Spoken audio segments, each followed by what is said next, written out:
Good morning. Weekly trend സെറ്റേഴ്സിലേക്ക് സ്വാഗതം. 4 trading ദിനങ്ങൾ ഉണ്ടായിരുന്ന വാരത്തിൽ കൂടുതൽ സമയവും വിപണി റേഞ്ച് ബൗണ്ട് മോഡിൽ തന്നെയായിരുന്നു. യുഎസുമായുള്ള വ്യാപാര കരാറുകളിൽ ഏർപ്പെടാനുള്ള സാധ്യത, 3 മാസത്തിന് ശേഷം വിദേശ നിക്ഷേപകരുടെ തുടർച്ചയായ ബയിങ് ഇൻട്രസ്റ്റ്, താഴുന്ന ക്രൂഡ് ഓയിൽ വില എന്നിവയെല്ലാം വിപണിക്ക് അനുകൂലമാണ്. പ്രതിവാര പ്രകടനം നോക്കുമ്പോൾ 1.28% നേട്ടം നിഫ്റ്റി നൽകിയപ്പോൾ തുടർച്ചയായ പ്രോഫിറ്റ് ബുക്കിംഗ് കാരണം 0.83% മാത്രം നേട്ടത്തിൽ ബാങ്ക് നിഫ്റ്റി ഒതുങ്ങി. മെറ്റൽ, മീഡിയ, FMCG ഒഴികെയുള്ള സെക്ടറൽ സൂചികകൾ നേട്ടമാണ് രേഖപ്പെടുത്തിയിരിക്കുന്നത്. ഓയിൽ ആൻഡ് ഗ്യാസ് മേഖലയാണ് ഏറ്റവും അധികം നേട്ടം രേഖപ്പെടുത്തിയിരിക്കുന്നത്, 4.38%. 2.58% മുന്നേറ്റം റിയൽറ്റി മേഖലയും നടത്തിയിട്ടുണ്ട്. മികച്ച ഓട്ടോ സെയിൽസ് നമ്പേഴ്സിന്റെ പിൻബലത്തിൽ സൂചിക 1.33% മുന്നേറിയപ്പോൾ 1% ഗെയിനാണ് ഹെൽത്ത് കെയർ സൂചിക നൽകിയിരിക്കുന്നത്. GDP-യിലെ അപ്രതീക്ഷിത കുറവ്, കൺസ്യൂമർ കോൺഫിഡൻസ് ഡേറ്റ 5 വർഷത്തെ താഴ്ന്ന നിലയിൽ, നിരാശപ്പെടുത്തുന്ന ലേബർ മാർക്കറ്റ്, അങ്ങനെ പൊതുവെ US സൂചികകളെ വിൽപ്പനാ സമ്മർദ്ദത്തിലേക്ക് നയിക്കുന്ന എല്ലാ കാരണങ്ങളും പോയ വാരത്തിലുണ്ടായിരുന്നു. എന്നാൽ US-ചൈന താരിഫ് യുദ്ധം കലാശക്കൊട്ടിലേക്ക് അടുക്കുന്നു എന്ന അനുമാനങ്ങൾ വിപണിക്ക് കരുത്ത് പകർന്നു. സമമായ ചർച്ചകൾക്ക് സാഹചര്യം ഒരുങ്ങുന്നു എന്ന റിപ്പോർട്ടുകൾ വിപണികളെ വിൽപ്പനാ സമ്മർദ്ദത്തിൽ നിന്നും സംരക്ഷിച്ചു. പ്രതിവാര പ്രകടനം നോക്കുമ്പോൾ ഡൗ ജോൺസ് സൂചിക 1200-ലധികം പോയിന്റ്സ് മുന്നേറി 3% നേട്ടത്തിലാണ് ട്രേഡിംഗ് അവസാനിപ്പിച്ചത്. മികച്ച പാദഫലങ്ങളുടെ പിൻബലത്തിൽ നാസ്ഡാക്ക് 100 സൂചിക 3.45% നേട്ടവും റിപ്പോർട്ട് ചെയ്തു. S&P 500 സൂചികയാകട്ടെ 2.92% നേട്ടമാണ് നൽകിയത്. അടുത്ത വാരത്തിൽ നിർണായകമായ ഫെഡറൽ റിസർവിന്റെ ധനനയ യോഗ തീരുമാനങ്ങളാണ് US വിപണികൾ പ്രധാനമായും ഉറ്റുനോക്കുന്നത്. അതിനു മുന്നോടിയായി മെയ് 5-ന് S&P ഗ്ലോബൽ പബ്ലിഷ് ചെയ്യുന്ന സർവീസ്, കോമ്പസൈറ്റ് PMI കണക്കുകളും ISM പ്രസിദ്ധീകരിക്കുന്ന നിർമ്മാണ ഇതര PMI കണക്കുകളും അറിയാൻ സാധിക്കും. GDP-യിൽ കുറവ് നേരിട്ടതിനെ തുടർന്ന് സെക്ടറുകളുടെ പ്രകടനം നിക്ഷേപ ശ്രദ്ധ പിടിച്ചുപറ്റിയേക്കാം. മെയ് 7-ന് പ്രതീക്ഷയോടെ വിപണി നോക്കുന്ന FOMC യോഗ തീരുമാനങ്ങൾ അറിയാൻ സാധിക്കും. ട്രംപിന്റെ താരിഫ് നടപടികൾ പണപ്പെരുപ്പത്തിലേക്ക് നയിച്ചേക്കാമെന്നും അമേരിക്കയുടെ വളർച്ചയെ സമീപ ഭാവിയിലെങ്കിലും പ്രതികൂലമായി ബാധിച്ചേക്കാമെന്ന പവലിന്റെ നിരീക്ഷണങ്ങൾ ട്രംപ് പവൽ തർക്കത്തിലേക്ക് നയിച്ചിരുന്നു. ഒപ്പം GDP-യിലുണ്ടായ കുറവും കണക്കിലെടുത്ത് റേറ്റ് കട്ട് സൈക്കിൾ തുടരുമോ എന്നതായിരിക്കും പ്രധാനമായും നിക്ഷേപകർ ഉറ്റുനോക്കുക. തുടർന്ന് മെയ് 8-ന് പതിവ് പോലെ ഇനീഷ്യൽ ജോബ്ലെസ് ക്ലെയിംസ് എത്തും. യൂറോപ്യൻ വിപണികളിലേക്ക് എത്തുമ്പോൾ പൊതുവെ ബുൾസിന് ആധിപത്യമുള്ള വാരമായിരുന്നു കടന്നുപോയത്. പ്രധാന യൂറോപ്യൻ സൂചികകളെല്ലാം തന്നെ തുടർച്ചയായ 4ാമത്തെ ആഴ്ചയും നേട്ടത്തിലാണ് ട്രേഡിംഗ് അവസാനിപ്പിച്ചത്.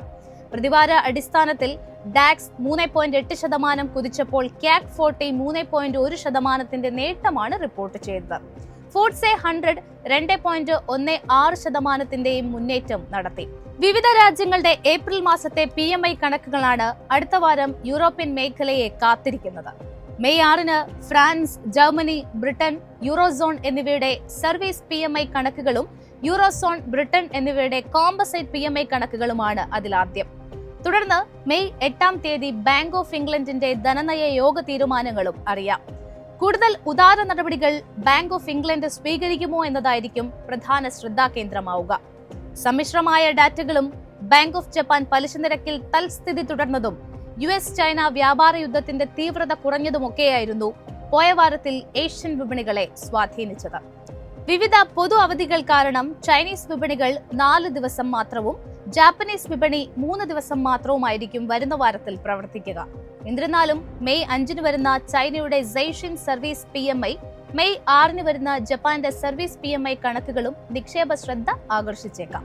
തുടർന്ന് മെയ് 9-ന് വരുന്ന ചൈനയുടെ CPI, PPI കണക്കുകളും വിപണിയുടെ ഗതിയെ നിശ്ചയിച്ചേക്കാം. കമോഡിറ്റി മാർക്കറ്റിൽ പോയ വാരം ഇടിവാണ് കാണാൻ കഴിഞ്ഞത്. ബ്രന്റ് ക്രൂഡ് വാരാന്ത്യത്തിൽ 6.92% ഇടിവിൽ ബാരലിന് $61.24 വ്യാപാരം അവസാനിപ്പിച്ചത്. WTI ക്രൂഡ് പ്രതിവാരാടിസ്ഥാനത്തിൽ 7.68% ഇടിവിൽ ബാരലിന് $57.92 എന്ന നിലയിലും വ്യാപാരം അവസാനിപ്പിച്ചു. US-ചൈന വ്യാപാര കരാർ സാധ്യത, ലോക സാമ്പത്തിക രംഗത്തെ അനിശ്ചിതത്വം കുറയ്ക്കുന്നതും ക്രൂഡിന്റെ ഓവർ സപ്ലൈ കൺസേൺസുമാണ് ക്രൂഡ് ഓയിൽ വില കുറയാനുള്ള പ്രധാനപ്പെട്ട കാരണങ്ങൾ. ടെക്നിക്കൽ സൈഡിൽ ബ്രന്റ് ക്രൂഡിന്റെ ആദ്യ സപ്പോർട്ട് $60.35 തുടർന്ന് $59.46 അപ്സൈഡിലേക്ക് വരുമ്പോൾ $62.36 റെസിസ്റ്റൻസ്. ഇത് മറികടക്കാൻ സാധിച്ചാൽ $63.48 റെസിസ്റ്റൻസ് ആയി ആക്ട് ചെയ്യും. സെൻട്രൽ പിവറ്റ് റേഞ്ച് അനുസരിച്ച് WTI ക്രൂഡിന്റെ ആദ്യ സപ്പോർട്ട് $57.07 തുടർന്ന് $56.22 $55 സപ്പോർട്ട് പരിഗണിക്കാവുന്നതാണ്. മറുവശത്ത് $59.14 ആദ്യ റെസിസ്റ്റൻസ് പ്രതീക്ഷിക്കാം. ഈ ഒരു ലെവൽ മറികടക്കാൻ സാധിച്ചാൽ $60.36 തുടർന്ന് $61.21 ലെവലുകളും റെസിസ്റ്റൻസ് ആയി ആക്ട് ചെയ്യും. സ്വർണ്ണവിലയിലേക്ക് വന്നാൽ പ്രതിവാരാടിസ്ഥാനത്തിൽ 2.35% ഇടിവോടുകൂടി ട്രോയ് ഔൺസിന് $3240.61 വ്യാപാരം അവസാനിപ്പിച്ചത്. വെള്ളിയാഴ്ചത്തെ ഇൻട്രാഡേ ട്രേഡിംഗ് പരിശോധിക്കുകയാണെങ്കിൽ $3230 ലോ വരെ പോയിട്ടുണ്ടായിരുന്നു. US ട്രഷറി ഈൽഡ്സ് സ്വർണത്തെ ഔട്ട് പെർഫോം ചെയ്യുന്നതാണ് സ്വർണ്ണവിലയെ ഇടിക്കുന്ന പ്രധാന കാരണം.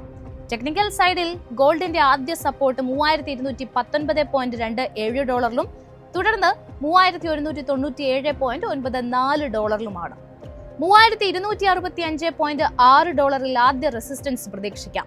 ഈ ഒരു ലെവൽ മറികടക്കാൻ സാധിച്ചാൽ $3290.6 റെസിസ്റ്റൻസ് ആയിട്ട് ആക്ട് ചെയ്യും. ഇന്ത്യൻ രൂപ പ്രതിവാരാടിസ്ഥാനത്തിൽ ഇടിവാണ് രേഖപ്പെടുത്തിയത്. വാരാന്ത്യത്തിൽ 1.03% ഇടിവിൽ 84.47 എന്ന ലെവലിലാണ് രൂപ വ്യാപാരം അവസാനിപ്പിച്ചിരിക്കുന്നത്. 84.95 രൂപ വരും ആഴ്ചയിൽ രൂപയുടെ ഇമ്മീഡിയറ്റ് സപ്പോർട്ട് ഉള്ളത്. തുടർന്ന് 85.23 രൂപ എന്ന ലെവലും സപ്പോർട്ടായി കണക്കാക്കാം. മറുവശത്ത് 84.22 എന്നുള്ള ഒരു ലെവലും ഇത് മറികടക്കാൻ സാധിച്ചാൽ 84 രൂപ വരെ പോകാനുള്ള ഒരു സാധ്യതയുമാണ് ഉള്ളത്. തുടർച്ചയായി രണ്ടാം വാരവും വിദേശ ആഭ്യന്തര നിക്ഷേപ സ്ഥാപനങ്ങൾ നെറ്റ് ബൈയിങ് ആണ് നടത്തിയത്. തുടർച്ചയായി 8ാം ദിവസമാണ് വിദേശ നിക്ഷേപ സ്ഥാപനങ്ങൾ അറ്റവാങ്ങൽ രേഖപ്പെടുത്തുന്നത്. FIIകൾ 7680 കോടി രൂപയുടെ നിക്ഷേപവും DIIകൾ 9269.47 കോടിയുടെ നിക്ഷേപവുമാണ് നടത്തിയിരിക്കുന്നത്. തുടർച്ചയായി രണ്ടാം മാസവും അറ്റ നിക്ഷേപമാണ് FIIകളുടെ ഭാഗത്തു നിന്നും ഉണ്ടായത്. ഏപ്രിലിൽ വിദേശ നിക്ഷേപ സ്ഥാപനങ്ങൾ 2735.02 കോടിയുടെ നിക്ഷേപം നടത്തിയപ്പോൾ 28,228.45 കോടിയുടെ അറ്റ നിക്ഷേപമാണ് ആഭ്യന്തര നിക്ഷേപ സ്ഥാപനങ്ങൾ നടത്തിയിരിക്കുന്നത്. പോയ വാരം ഏപ്രിൽ 28 മാർച്ചിലെ ഇൻഡസ്ട്രിയൽ പ്രൊഡക്ഷൻ ഡാറ്റ എത്തിയിരുന്നു. മുൻമാസത്തെ 2.7% നിന്നും 3.3% എത്തുമെന്നായിരുന്നു അനുമാനങ്ങളെങ്കിലും 3% കണക്കുകൾ വന്നത്. അന്നേ ദിവസം തന്നെ എത്തിയ മാനുഫാക്ചറിംഗ് ഔട്ട്പുട്ട് 3% റിപ്പോർട്ട് ചെയ്തു. പതിവ് പോലെ തന്നെ ഏപ്രിൽ 1 ഓട്ടോ സെയിൽസ് കണക്കുകളും വന്നു. രാജ്യത്തെ 4 മുൻനിര പാസഞ്ചർ വാഹന നിർമ്മാതാക്കളിൽ 3 പേരും ഏപ്രിലിൽ മോശം വിൽപ്പനയായിരുന്നു കാഴ്ചവെച്ചത്. വേതനത്തിലെ ഇടിവും വിലക്കയറ്റവും മൂലം അർബൻ ഡിമാൻഡിൽ തുടർച്ചയായ മാന്ദ്യമുണ്ടായതിനാൽ ബജറ്റ് വാഹനങ്ങൾ വാങ്ങുന്നവരുടെ എണ്ണം കുറയുകയാണ്. എൻട്രി ലെവൽ വാഹനങ്ങളുടെ വിൽപ്പനയിലും കുത്തനെ ഇടിവ് സംഭവിച്ചു. അതേസമയം യൂട്ടിലിറ്റി വാഹന വിഭാഗം മുന്നേറ്റം നടത്തി. തുടർന്ന് May 2 S&P global manufacturing PMI കണക്കുകളും എത്തി. മുൻമാസത്തെ 58.1 നിന്നും 58.4 എത്തുമെന്നായിരുന്നു അനുമാനങ്ങളെങ്കിലും 58.2 കണക്കുകൾ റിപ്പോർട്ട് ചെയ്തിരിക്കുന്നത്. വരുന്ന വാരം May 6 ഏപ്രിലിലെ S&P global service PMI കണക്കുകൾ വരും. മാർച്ചിലെ 58.5 നിന്നും ഏപ്രിലിൽ 59.1 എത്തുമെന്നാണ് അനുമാനങ്ങൾ. May 9 bank loan deposit growth ഡാറ്റയും ലഭ്യമാകും. പതിവ് പോലെ തന്നെ ഫോറക്സ് ഡാറ്റ 6 റിപ്പോർട്ട് ചെയ്യും. ഏപ്രിൽ 25 അവസാനിച്ച ആഴ്ചയിൽ ഇന്ത്യയുടെ വിദേശ നാണ്യ കരുതൽ ശേഖരം $1.98 ബില്യൺ ഉയർന്ന് $688.12 ബില്യൺ തുടർച്ചയായി 8ാം ആഴ്ചയാണ് കരുതൽ ശേഖരത്തിൽ കുതിപ്പ് രേഖപ്പെടുത്തുന്നത്. കോർപ്പറേറ്റ് തലത്തിൽ പ്രധാന കമ്പനികളായ Adani Green Energy, TVS Motor, Bajaj Finance, Bajaj Finserv, Adani Power എന്നീ കമ്പനികളുടെ പാദഫലങ്ങളായിരുന്നു വിപണിയെ സ്വാധീനിച്ചത്. അദാനി ഗ്രീൻ എനർജിയുടെ 4ാം പാദഫലത്തിൽ നെറ്റ് പ്രോഫിറ്റിൽ 53.3% വളർച്ചയാണ് റിപ്പോർട്ട് ചെയ്തത്. പ്രവർത്തനങ്ങളിൽ നിന്നുള്ള വരുമാനം 21.6% വർധനയും രേഖപ്പെടുത്തി. TVS മോട്ടോഴ്സിന്റെ റിസൾട്ട് വന്നപ്പോൾ നെറ്റ് പ്രോഫിറ്റിൽ 76% വാർഷിക വളർച്ചയാണ് കണ്ടത്. റവന്യൂ ഫ്രം ഓപ്പറേഷൻസിൽ 17% ഉയർച്ചയും ഇത്തവണ കമ്പനി കൊണ്ടുവന്നു. കൂടാതെ 2 വീലർ 3 വീലർ സെഗ്മെന്റിൽ വിൽപ്പനയിൽ 4ാം പാദത്തിൽ 14% വളർച്ചയും കമ്പനിക്ക് നേടാനായിട്ടുണ്ട്. മാർച്ച് പാദത്തിൽ NBFC ഭീമനായ ബജാജ് ഫിനാൻസ് സ്റ്റാൻഡലോൺ അറ്റാദായം 16% ഉയർച്ചയോടുകൂടി 3,940 കോടി രൂപയാണ് റിപ്പോർട്ട് ചെയ്തിരിക്കുന്നത്. വരുമാനത്തിൽ 25% വളർച്ചയും കമ്പനി രേഖപ്പെടുത്തിയിട്ടുണ്ട്. 44 രൂപയുടെ അന്തിമ ലാഭവിഹിതം നൽകാനും 4:1 എന്ന അനുപാതത്തിൽ ബോണസ് ഇക്വിറ്റി ഷെയറുകൾ ഇഷ്യൂ ചെയ്യാനും കമ്പനി ബോർഡ് അംഗീകാരം നൽകിയിട്ടുണ്ട്. നെറ്റ് പ്രോഫിറ്റിൽ 14% വർധനവാണ് ബജാജ് ഫിൻസർവ് രേഖപ്പെടുത്തിയത്. കൂടാതെ 1 രൂപ ലാഭവിഹിതം നൽകാനും ബോർഡ് ശുപാർശ ചെയ്തിട്ടുണ്ട്. അദാനി പവറിന്റെ റിസൾട്ടിൽ നെറ്റ് പ്രോഫിറ്റിൽ 4% ഇടിവാണ് കണ്ടത്. വരുമാനത്തിലാകട്ടെ 6.5% ഉയർച്ചയും കമ്പനി കൊണ്ടുവന്നു. വരുന്ന വാരത്തിൽ നിർണായകമായ ഒരുപിടി കമ്പനികളുടെ പാദഫലങ്ങളാണ് വിപണിയുടെ ശ്രദ്ധ ആകർഷിക്കുക. മെയ് 5-നാണ് Indian Hotels, Mahindra and Mahindra, Coforge എന്നീ കമ്പനികളുടെ റിസൾട്ടുകൾ വരുന്നത്. ഓട്ടോ ഫാം വോള്യങ്ങളിലെ വർധനവും മെച്ചപ്പെട്ട റിയലൈസേഷൻസും മഹീന്ദ്രയുടെ ശക്തമായ വരുമാന വളർച്ചയെ പിന്തുണയ്ക്കുമെന്നാണ് നുവാമയിലെ അനലിസ്റ്റുകൾ പ്രതീക്ഷിക്കുന്നത്. കൂടാതെ ട്രാക്ടർ വിഭാഗത്തിലെ മികച്ച മാർജിനുകൾ എബിഡ മാർജിൻ എക്സ്പാൻഡ് ചെയ്യുമെന്നും കണക്കാക്കുന്നു. 4ാം പാദത്തിൽ കമ്പനിയുടെ വരുമാനം 22% വർധനവും പ്രോഫിറ്റ് ആഫ്റ്റർ ടാക്സിൽ 16% ഉയർച്ചയുമാണ് നുവാമ പ്രതീക്ഷിക്കുന്നത്.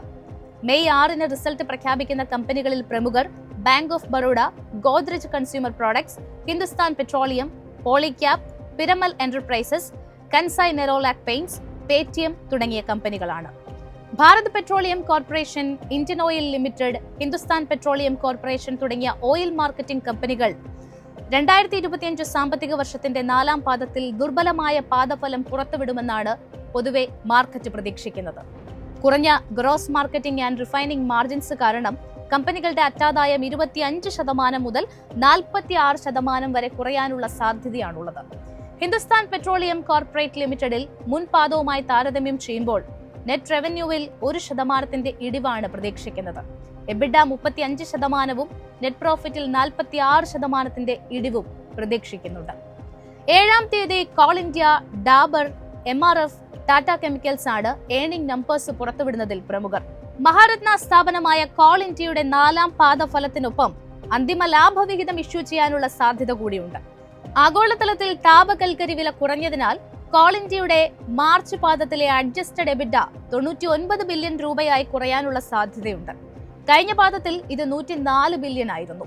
ഇതിനപ്പുറം 2026-27 സാമ്പത്തിക വർഷത്തേക്കുള്ള വരുമാനത്തിൽ 5 മുതൽ 7% കുറവുണ്ടാകുമെന്നും MK ഗ്ലോബൽ അഭിപ്രായപ്പെടുന്നുണ്ട്. മെയ് 8-ന് റിസൾട്ടുകൾ പ്രഖ്യാപിക്കുന്ന കമ്പനികളിൽ L&T, Asian paints, Pidilite industries തുടങ്ങിയ കമ്പനികളാണുള്ളത്. വരുന്ന വാരം മെയ് 6-ന് എയ്ത്തർ എനർജി ഓഹരികൾ ലിസ്റ്റ് ചെയ്യും.